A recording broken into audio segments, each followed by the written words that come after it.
नमस्कार, तेजस्विनी में आप सभी का स्वागत है। जीवन के गहरे अर्थों को हम समझ नहीं पाते और अक्सर हताश हो जाते हैं, दुखी हो जाते हैं। खुशी हमसे कोसों दूर भाग जाती है।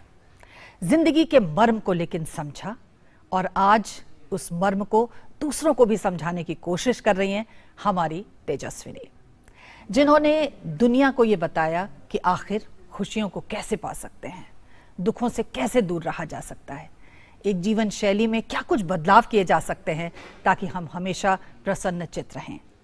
हमारी आज की तेजस्विनी ब्रह्म कुमारी शिवानी, जिन्हें हम प्यार से शिवानी दीदी कहकर पुकारते हैं।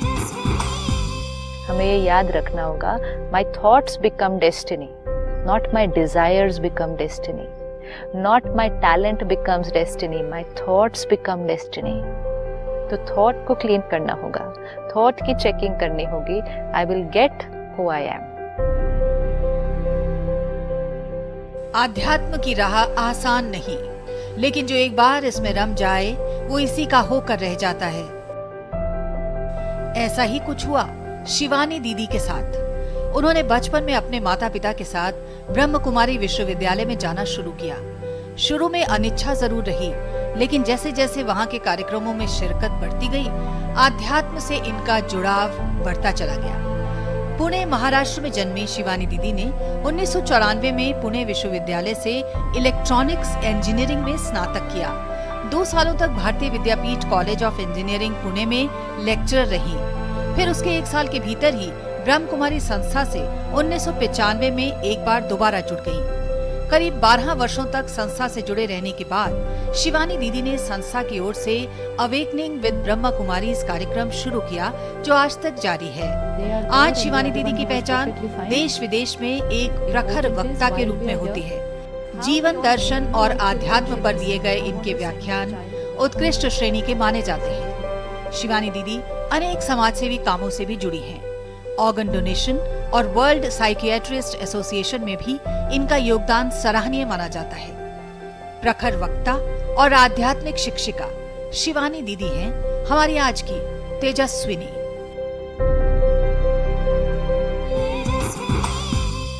तो आइए मुलाकात करते हैं शिवानी दीदी से और कोशिश करते हैं कि आज क्यों ना हम भी खुशी का एक फॉर्मूला उनसे सीख लें। बहुत बहुत स्वागत है दीदी आपका तेजस्विनी में। ओम शांति, शुक्रिया, थैंक यू। दीदी, जब हम आपको ऐसे देखते हैं तो कई बार यकीन करना मुश्किल होता है, क्योंकि हम जानते हैं कि आपने एक बड़ी पढ़ाई की। हाँ, इंजीनियरिंग की है, इलेक्ट्रॉनिक्स।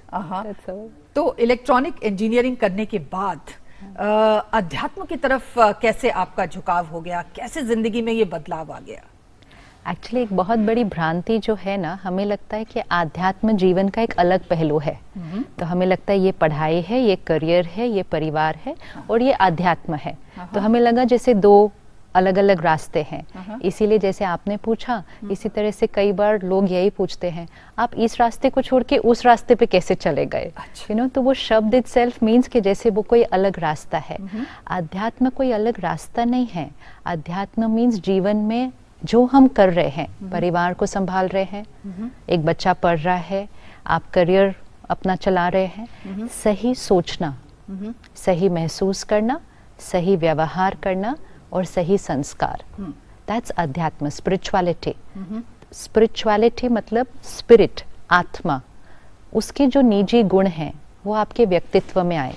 तो स्पिरिचुअल पर्सनालिटी के आत्मा के जो निजी गुण हैं, शांति, खुशी, प्यार, ये आपके व्यक्तित्व में हर कर्म में आए।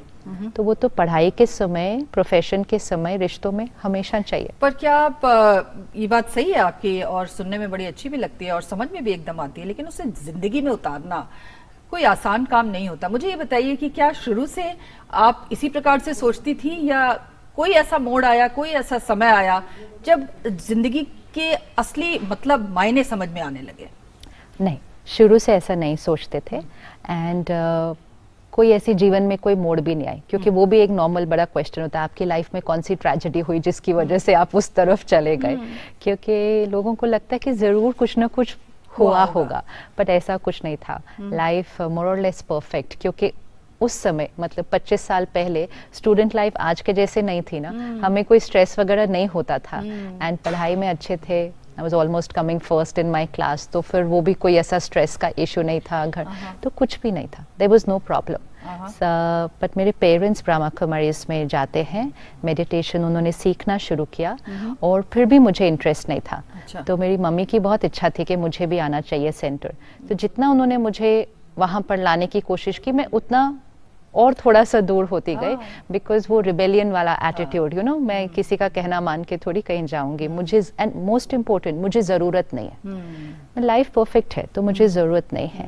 लेकिन फिर मुझे उनके अंदर परिवर्तन दिखाई दिया कि एक टिपिकल मदर जैसे बच्चों के लिए टेंशन होना, एंग्जाइटी होना, वेरी सॉफ्ट, जल्दी जल्दी रो देना, इमोशनल जिसको हम कहते हैं, suddenly found a very strong, कि बहुत स्ट्रॉन्ग हो गई है, स्ट्रेंथेंड, एंड बच्चों के लिए चिंता करने की बजाय बच्चों की कोई बात हो तो वो एक पिलर बन रहे हैं। तो उनके व्यक्तित्व में मुझे बहुत बड़ा शिफ्ट दिखाई दिया, एंड क्योंकि घर में वो चीज़ वो करती रहती थी तो हमने एक्सपेरिमेंट की तरह उसको बस ऐसे ही कर लिया, एक बच्चा जैसे करता है। तो स्कूल कॉलेज के टाइम, अच्छा 2 मिनट आप मेडिटेशन करके जाओ, एग्जाम है, यू नो, कैसे हम बच्चों को कराते हैं, बस वैसे वैसे ही हो गया। तो फिर ब्रह्म कुमारीज के साथ में कब आपका मतलब आना जाना शुरू हुआ?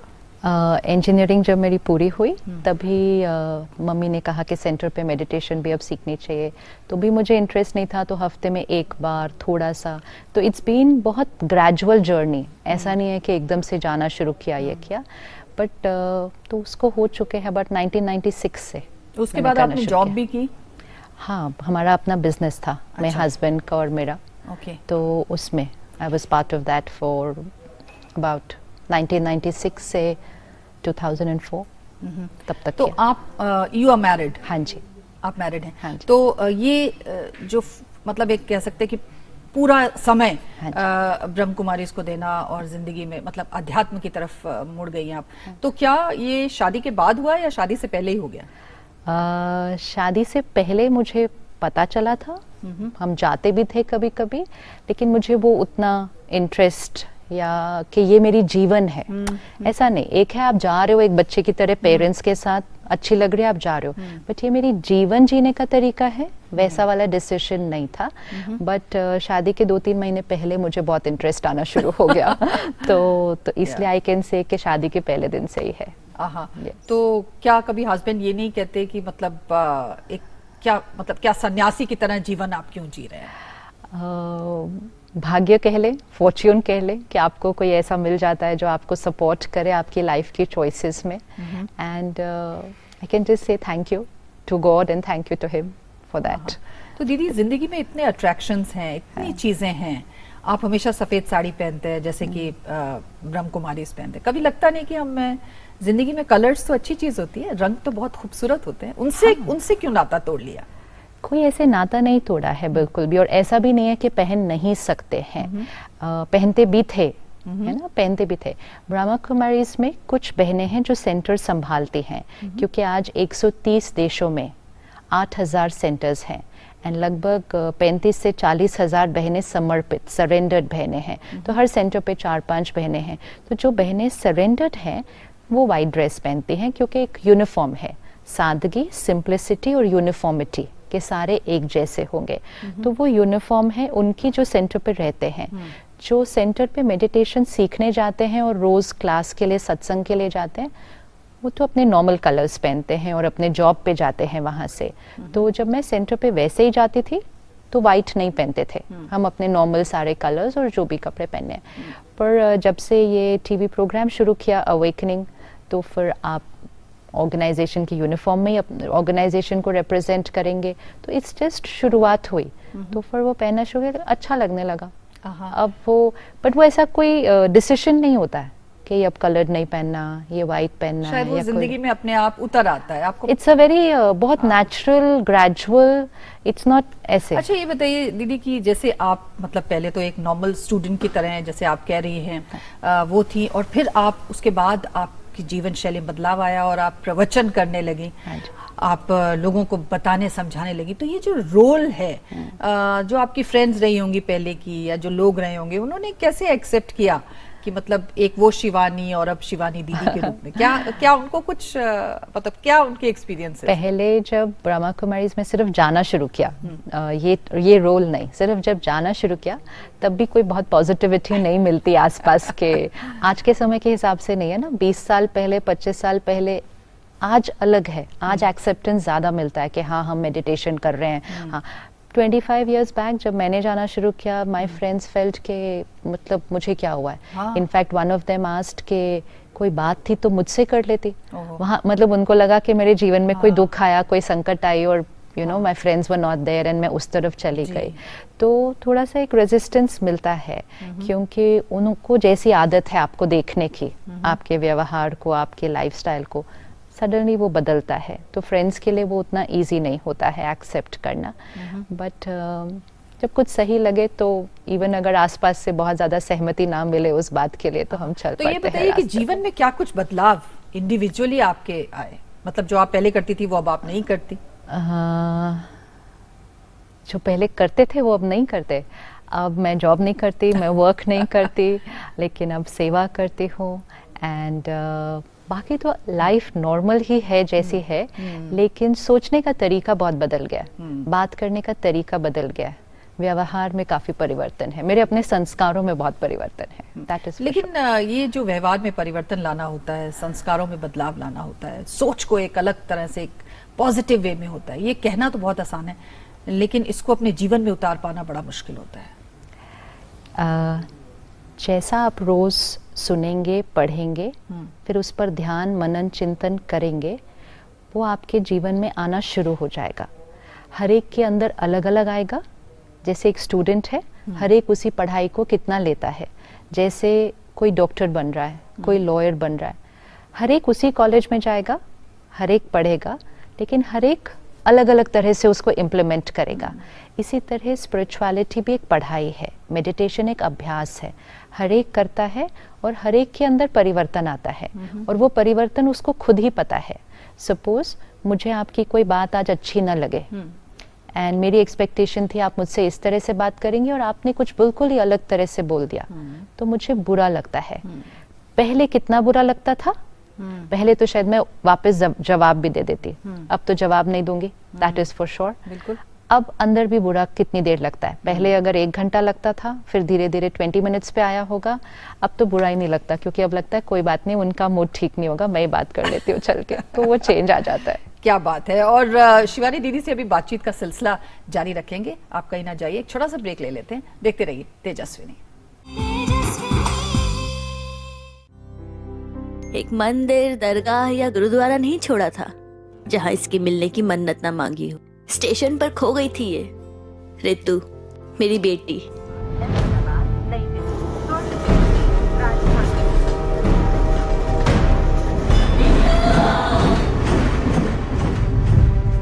और देखो ना, ये मिली भी तो कैसे, इन उंगलियों के निशान से। आधार कार्ड बनवाया था इसका, तब काम आया, नहीं तो पता नहीं। आप भी अपने बच्चों का आधार कार्ड बनवा लेना प्लीज। सुना, वो आधार में बच्चों की फिंगरप्रिंट लेते हैं ना, उससे कोई भी खोए हुए बच्चे को अपने घर तक पहुंचा सकता है। कई बच्चों को अपने परिवार से मिलाया है आधार ने। ये तो मैंने सोचा ही नहीं था। तो अब सोच लो। पूरे देश में कहीं भी हो, आधार से ही तो छोटे बड़े सबको मिली है एक सी पहचान। तो पेरेंट्स, आधार अपना लो, फायदे में रहोगे।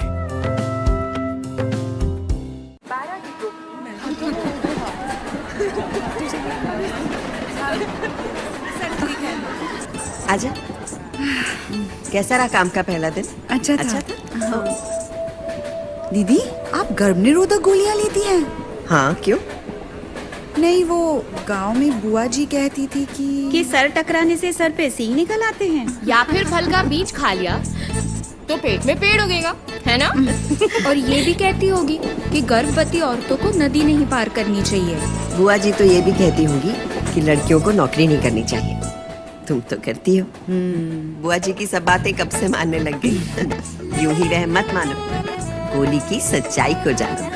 नए जमाने की गर्भ निरोधक गोलियां हैं आसान, असरदार और भरोसेमंद। तभी तो विश्व भर में करोड़ों महिलाओं को गोली में विश्वास।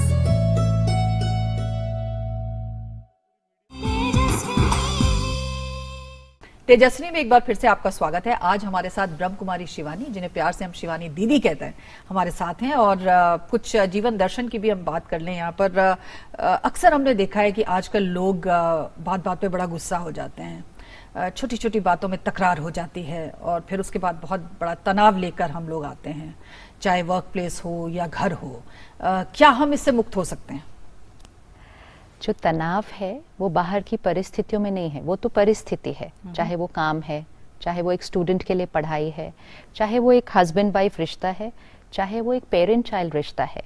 आप अगर सिर्फ 30-40 साल पीछे अगर हम जाते हैं तो एक घर में 2-4 उससे भी ज्यादा बच्चे होते थे, बट वो बच्चे कब पैदा होते और कब बड़े हो जाते पता ही नहीं चलता।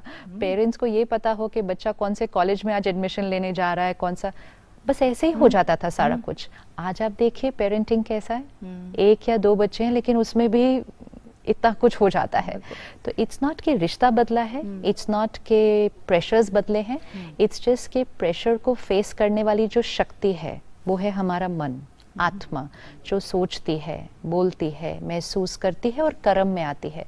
उस शक्ति का हम कुछ सालों से ध्यान नहीं रख रहे हैं, उसके ऊपर प्रभाव बहुत और चीज़ों का पड़ने लग गया, तो सोचने का तरीका बदल गया, जीवन जीने का नज़रिया बदल गया, कर्म बदल गए। हमारा सारा फोकस फर्स्ट आना है और आगे जाना है और कमाना है, इससे भी ज़्यादा कमाना है, जिसमें कुछ गलत नहीं था, लेकिन उस करने के प्रोसेस में हमने अपना ध्यान रखना छोड़ दिया, मन का ध्यान रखना छोड़ दिया। संस्कारों से ज़्यादा इम्पोर्टेंट हो गया कि आपने कमाया कितना है, अचीव कितना किया है, पोजीशन क्या है, ये इम्पोर्टेंट नहीं था कि किस तरह से कमाया है, इसमें कुछ कॉम्प्रोमाइज़ तो नहीं किया। तो पिछले कुछ सालों में वो परिवर्तन आया। तो आत्मा की शक्ति जब घटती है तो आपका उसी परिस्थिति को फेस करने के लिए जो आपको ताकत चाहिए वो घट जाती है। साइंस में, फिजिक्स में एक सिंपल फॉर्मूला है, stress is equal to pressure divided by resilience. तो प्रेशर बाह्य सिचुएशन, रेजिलियंस आंतरिक शक्ति। तो पिछले कुछ सालों में न्यूमरेटर जो प्रेशर है वो बढ़ा है, लेकिन जो आंतरिक शक्ति है वो घटी है। तो गुस्सा आए तो क्या करना चाहिए? गुस्सा आए ही क्यों, लेकिन गुस्सा आ इस बात से रहा है क्योंकि हम समझते हैं कि मेरे मन की स्थिति लोगों के व्यवहार पर आधारित है, तो अगर लोग मेरे अनुसार नहीं होंगे तो गुस्सा आना तो नेचुरल है, ये हमने समझा। उसी परिस्थिति में क्या 2-3 लोगों को एक ही जितना गुस्सा आता है? नहीं।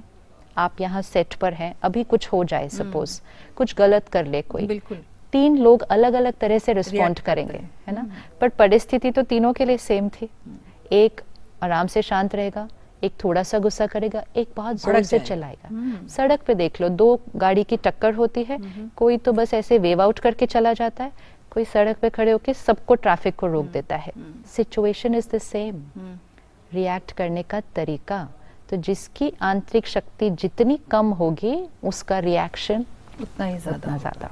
एक चीज और, आजकल जैसे कि आपने कहा कि अगर पैसा है तो और चाहिए, नौकरी है तो और अच्छी नौकरी चाहिए, ये जो महत्वाकांक्षाएं हैं जिंदगी में, एम्बिशन होना तो ठीक है, लेकिन महत्वाकांक्षी होना और जरूरत से ज्यादा महत्वाकांक्षी होना, इसकी वजह से भी लोगों को बहुत परेशानियां हो रही हैं। एम्बिशन होना अच्छा है, गोल रखना भी अच्छा है, लेकिन उस गोल को अचीव करते समय साथ साथ अपना ध्यान रख लीजिए। इट्स लाइक सपोज मैं यहाँ बैठी हूँ, वहाँ पहुँचना मेरे जीवन का गोल है, विच इज़ ओके, लेकिन गोल तरफ चलते समय मेरी प्रोग्रामिंग अंदर की क्या थी, वहाँ पहुँचने के बाद खुशी मिलेगी, कि खुशी गोल के बाद है। तो मुझे लगा रास्ते में जो भी आएंगे वो मेरे जीवन की बाधा है। अब आप बीच में रास्ते में बैठे हैं, तो मुझे लगा आप मेरी खुशी के बीच में बाधा है, तो मैंने आपको परे करने के लिए तरीके अपना लिए। जब ऐसे ऐसे मैंने कुछ किया, किसी पे चिल्लाया, किसी को नीचे गिराया, किसी को पीछे धकेला, तो मेरे कर्म कौन से बन रहे थे। और हम सबको पता है कि जैसा कर्म, उसका कर्म का कॉन्सिक्वेंस तो आता ही आता है। तो उस कर्म का फल जो था, जो कि मेरे अपने कर्मों से हो रहा था, उसने हमारे मन की स्थिति को क्या करने लग गए। आज हमारे पास सब कुछ है, संतुष्टता नहीं है। मतलब मेरे पास बाहर मैं अमीर हूँ, यहाँ खाली है, क्योंकि यहाँ मैंने ध्यान नहीं रखा। अब यहाँ से यहाँ चलने में अगर मैंने किसी को डांटा नहीं, सबसे प्यार से बात की, सबको समझा, सबके प्रति शुभ भावना रखी, तो मैं अपने गोल पे पहुंचूंगी और यहाँ भी भरा हुआ होगा।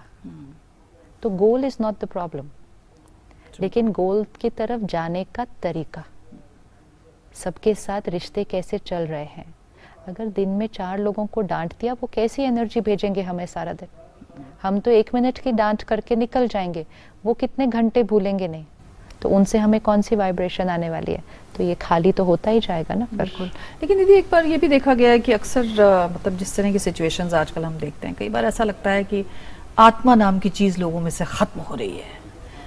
मतलब वो इतने क्रूर, इतने निर्दयी, इतना ये जो स्थितियां हैं, ऐसा लगता है कि सब ख़त्म है अंदर से। अब देखो आपकी लाइन कितनी प्यारी है, आत्मा नाम की चीज़ ख़त्म हो रही है। स्पिरिचुअलिटी क्या सिखाती है? मैं आत्मा हूँ, आई एम अ सोल।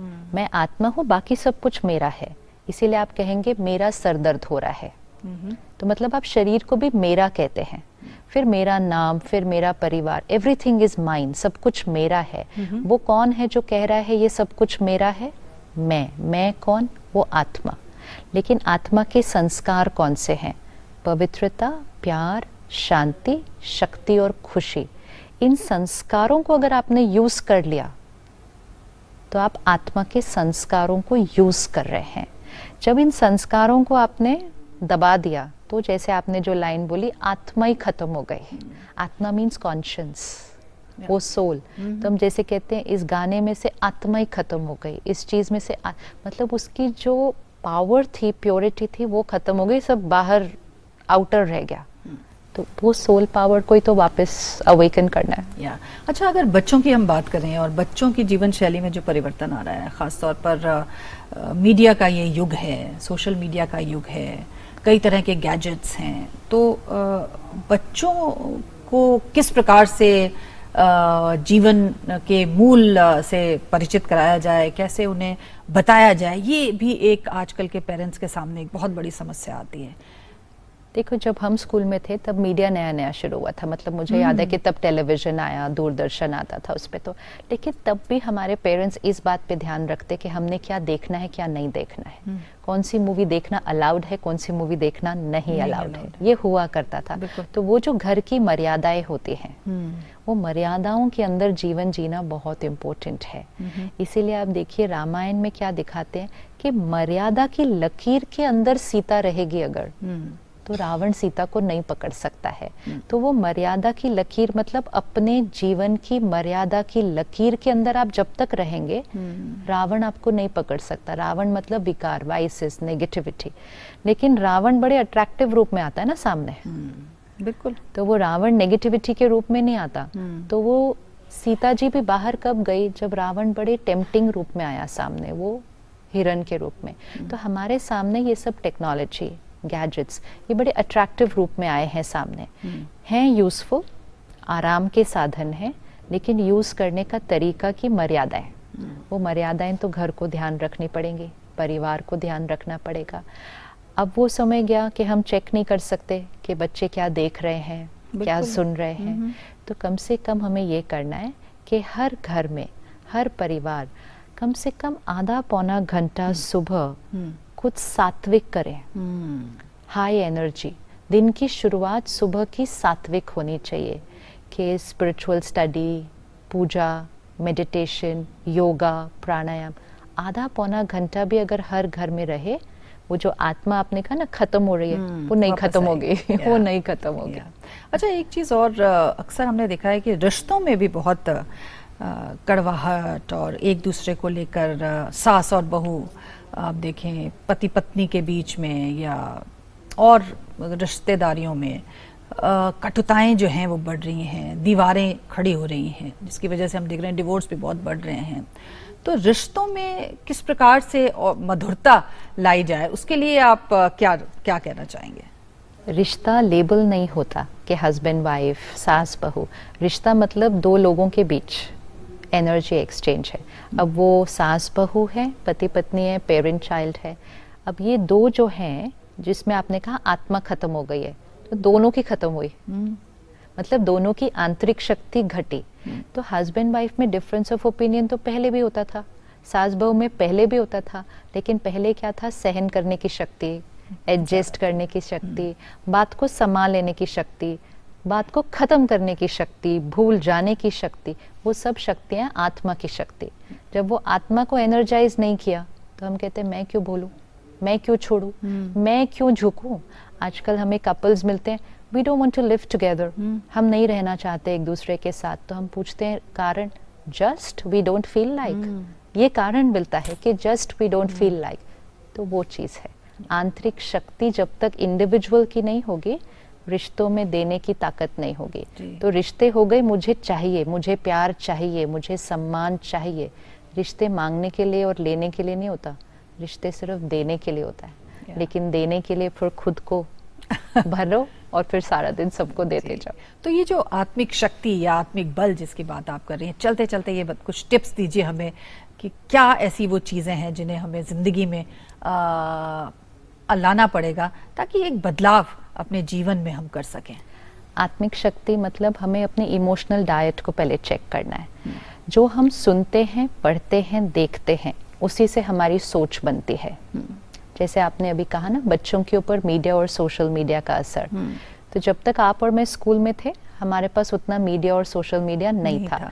तो इन्फॉर्मेशन जो हम कंज्यूम कर रहे थे बहुत कम एंड क्वालिटी बहुत डिफरेंट। आज हर क्लिक पे इन्फॉर्मेशन है। तो जो हम सोच पढ़ देख रहे हैं, तो हर एक को सिर्फ क्या करना है, आप किस क्वालिटी का कंटेंट कंज्यूम करते हैं उस पर चेकिंग कर लीजिए। जैसे हम अपनी फिजिकल डाइट का ध्यान रखते हैं ना कि ये नहीं खाना, ये खाना है, ऑर्गेनिक खाना है, सात्विक खाना है, तो जो सुन पढ़ देख रहे हैं वो भी सात्विक होना चाहिए। तो आपके सीरियल कैसे देखने हैं आपने, मूवीज़ कौन सी देखनी है, न्यूज़ कितने बजे देखनी है, सुबह सुबह कुछ भी नेगेटिव अंदर नहीं जाना चाहिए। सुबह का 1 घंटा हर एक के लिए प्योर पॉजिटिव इन्फॉर्मेशन, कि कुछ ऐसा पढ़ें या देखें जो आप बनना चाहते हैं। मतलब कंटेंट जिसमें कंपैशन है, सद्भावना है, यूनिटी है, एडजस्टमेंट 1 घंटा हर एक दे दे अपने आप को वो करने के लिए। और ध्यान, मेडिटेशन, मतलब उसको फिर मुझे सारा दिन में आज इम्प्लीमेंट कैसे करना है। फिर दिन में बीच बीच में रुक के 1 मिनट के लिए अपने आप को याद दिलाएं, मैंने आज ये डिसाइड किया है करने का। रात को सोने से पहले 1 घंटा पहले सब टेक्नोलॉजी बंद कर लेनी चाहिए। हम रात को बहुत अच्छा सो नहीं रहे आजकल, उतने घंटे सो रहे हैं लेकिन क्वालिटी अच्छी नहीं है, क्योंकि सोने तक हम फ़ोन और टीवी के साथ थे। और स्पेशली क्योंकि work related emails, SMS, WhatsApp है, तो हम वो सब पढ़ रहे हैं और फिर अपने मन को स्टिमुलेट करके हम लेट जाते हैं। आधी रात को भी नींद खुलती है तो हम बीच में उसको देख लेते हैं। हमें काम के क्षेत्र के लिए अपने नियम बनाने चाहिए कि सुबह 8 से शाम के 8 हम काम पर हैं, शाम के 8 से सुबह 8 तक हमें कोई काम के फ़ोन, काम के ईमेल्स ये नहीं देखने चाहिए। अपने मन को थोड़ा तो रेस्ट देना चाहिए। कैसे चलेगा ये मन नहीं तो सारा दिन, तो कम से कम 8-9 बजे के बाद काम से रिलेटेड चीज़ों से किनारा कर लें, सुबह, रात को। और सारा दिन में आप सोशल मीडिया से जो कंज्यूम कर रहे हैं, और अन्न को सात्विक कर लीजिए। और जहाँ तक हो सके घर का खाना खाइए।